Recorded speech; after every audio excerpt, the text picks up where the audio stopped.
नमस्कार मित्रांनो, तुमचं स्वागत आहे माझ्या मराठी नेस या यूट्यूब चॅनलवर. बिग बॉसच्या घरात रोजच काही ना काहीतरी घडत असते. सध्या सोशल मीडियावर रॅपर आर्याची चांगली चर्चा आहे. आर्या एक स्ट्रॉंग प्लेयर आहे. ती स्वतःचा गेम इंडिव्हिज्युअल खेळत आहे आणि फेअर गेम खेळत आहे. पण तरीही आर्या सध्या घरात सगळ्यांकडूनच टार्गेट केली जाते. त्यामुळे आर्या मनाने खूप हळवी झाली आहे.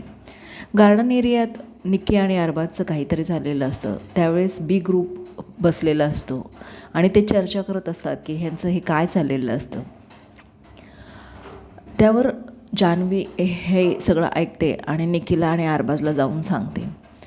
निक्की आणि अरबाज हॉलमध्ये येऊन आर्याला विचारतात की आम्ही जवळ आलो तर कोणाला काही प्रॉब्लेम आहे का. त्यावर आर्या बोलते की मला प्रॉब्लेम नाही, पण जे समोर दिसलं त्यावर मी थर्ड पर्सन म्हणून बोलले.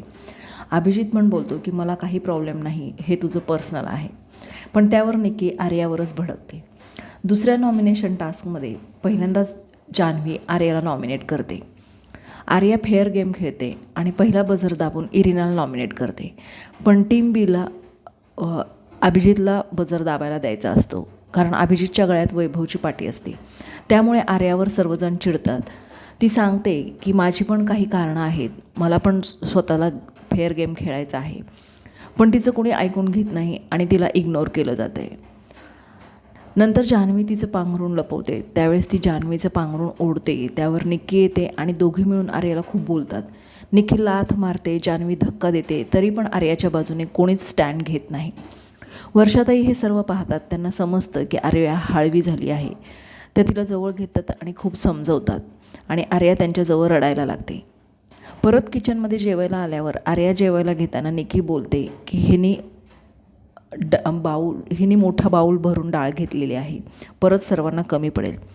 त्यावर आर्या डाळ आणि चपाती ठेवून टाकते, कारण ती खूप दुखावली जाते आणि नंतर वर जाऊन रडत बसते. अशा प्रकारे आर्या घरात सतत टार्गेट होताना दिसते आणि एकटी पडते. वर्षाताई आणि सूरज सोडलं तर तिच्याशी कोणीच नीट वागत नाही, म्हणून ती बोलते की मला घरी जायचे.